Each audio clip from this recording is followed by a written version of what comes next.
qu'on me contraint à un exercice que j'aurais dû ne pas faire. C'est la lettre confidentielle que j'ai envoyée aux uns et aux autres. Je n'avais pas été porté par un de ces hauts fonctionnaires sur les réseaux sociaux pour provoquer je ne sais quel débat.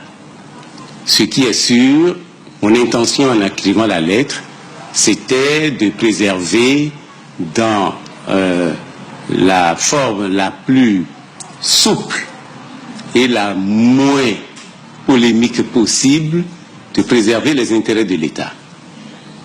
J'avais estimé que les intérêts de l'État, donc l'intérêt général, était menacé, et je ne peux pas attendre qu'il y ait Conseil des ministres pour relever quelqu'un ou un autre avant de préserver les intérêts de l'État.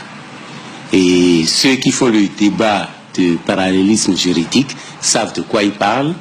Moi, je parle de gestion d'un État, de gestion d'un ministère, et je pense que si j'interviens, c'est juste pour dire aux cadres qui n'ont pas été auteurs de la mise sur la place publique de cette lettre, de leur dire que mon intérêt, ce n'était pas de les humilier comme certains l'ont dit, que mon objectif n'était pas là du tout, mais qu'à un certain moment, un responsable est bien obligé de décider. Si à un moment donné, il y a des choses à faire et qu'un responsable se retrouve au carrefour où il faut le faire dans l'intérêt général, sans état d'âme, en prenant en compte toutes les dimensions, aussi bien juridiques que humaines, que administratives, un responsable est obligé de prendre ces mesures.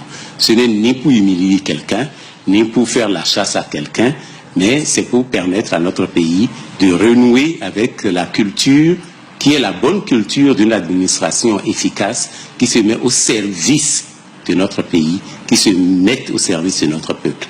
Voilà ce que j'ai fait, et s'il fallait recommencer, je le ferai.